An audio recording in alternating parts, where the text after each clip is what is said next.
we're going to pick up a container.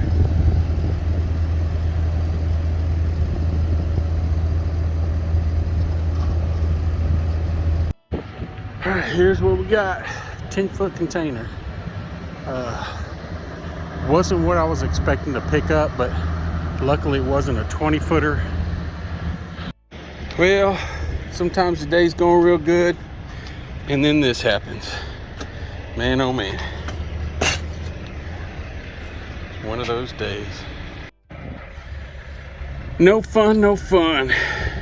On top of tire blowing out,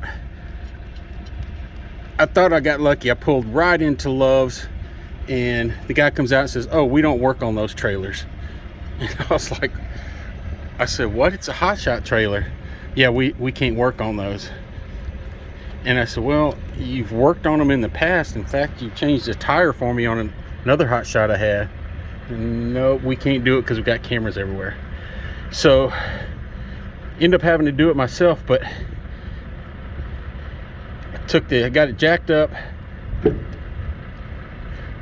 took the old tire off, and then when I was trying to get my spare off, I had a lock that went around my spare tire and my generator, and the lock decides it's not going to cooperate.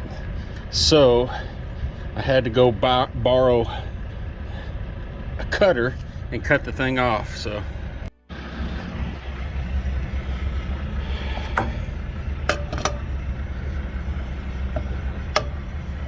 almost done, baby. Come on, don't slip off. There we go. It's hard to hold the camera and do this work at one time, same time. Oh, got one more over here.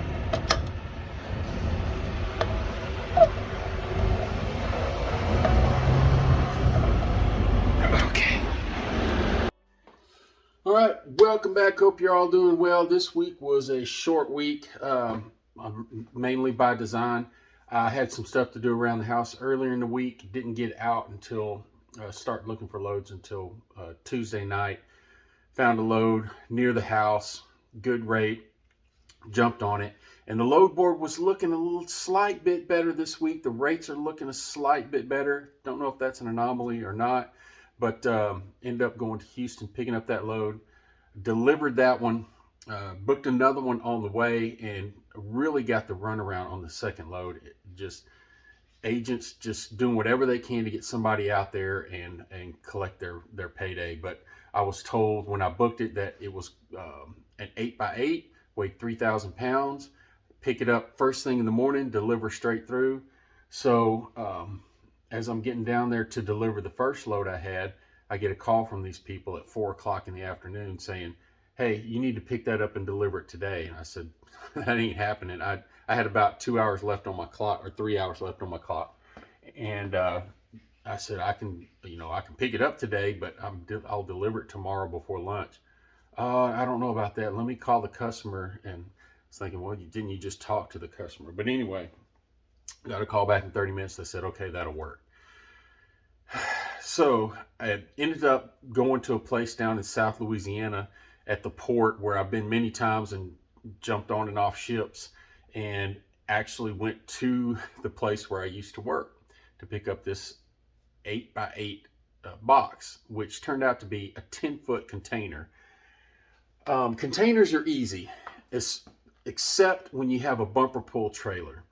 There are several different reasons why I don't like to put containers on my trailer. Number one, you don't know how they have stuff stacked in there. You don't know how the weight's distributed inside, how they have it stacked, anything like that. The second reason is fuel mileage, and something to do with fuel mileage, but drag. Those containers stick up so tall that the wind hits it, and it drags you down, kills your fuel mileage. But more importantly, if you think you've got that thing perfectly balanced, where you got 10% of the weight up front, and you're not going to have too much on the back and get that sway going in the trailer, when you start going down the highway, the faster you go, the more wind that's hitting that container, and the more weight it's shifting to the back of that trailer. So it makes it very dangerous, and it just for many reasons, I don't. It's super easy to get them put on the trailer, chain them down, and go with them, but I just don't like to do them for the most part. And if they'd have told me it was a container, I'd have probably told them no. But they said 3,000 pounds, 8x8 box. Get there, it's a container, it's a 10-footer, and the guy said, "Hey, do you know how much it weighs?" There's nothing on the container. Nope, don't know how much it weighs. He picked it up with a forklift. I said, "Can you tell which end's heavier?" No, this guy was he just didn't want to be there.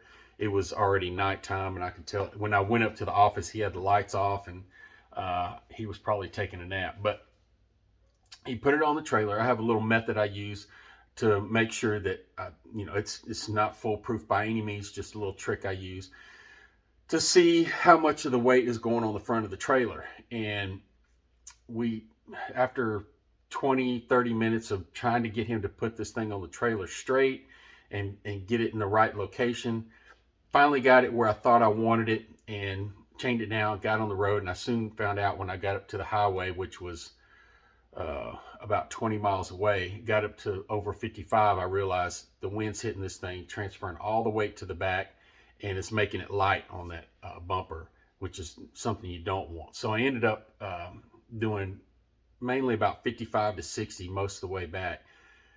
But I got down into some construction on 10 and had people passing me on the left in big trucks that were getting over my lane, and there was no place to move basically. And there were some very deep ruts in the road. Hit one of those ruts, blew a tire on the trailer. But I thought I got lucky.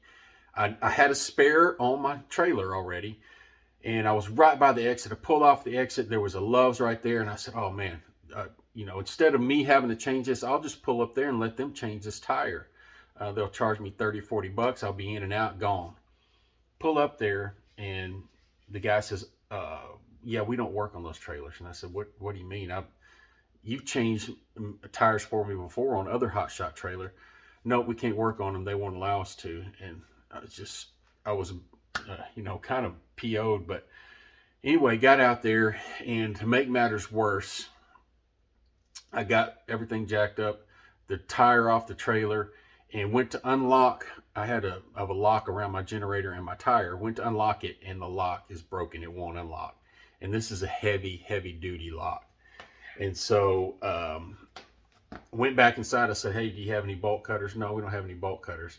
So I came back outside to figure out something else. And as I walked by, the guy was sitting there. I'd parked right beside the garage. The guy was sitting there and had a die grinder cutter on the floor already hooked up. And I said, "Hey, can I use that for just 2 minutes?" And he's like, "Yeah." So I pulled it all the way out, cut the lock off, luckily, and put the tire on, got going. But I do not like traveling without a spare tire. It's just a dangerous thing to do, and it can get really expensive if you call a tire service to bring out a tire like that, because that's not something that most of these tire services are going to have in stock. One of those size trailer tires. So after I got that delivered, that was my second load for the week. I said, "Man, I've got some things to do anyway. I wanted to get the tires rotated on my truck, which I'd waited a little bit too long to do. And so a couple other things I had to do. I was right near the house. I said, I'm calling it. And I went to the house. And this morning I got my tires rotated, got my spare tire fixed, and I feel so much better about that. It's nice when you take care of things.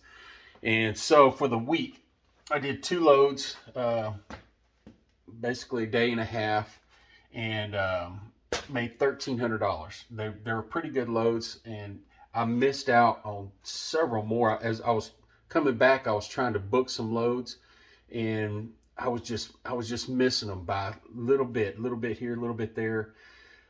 Some pretty good loads, some pretty good paying loads, but they're still going real quick, even though it seems like the load boards picked up a little bit and the rates have picked up slightly a little bit.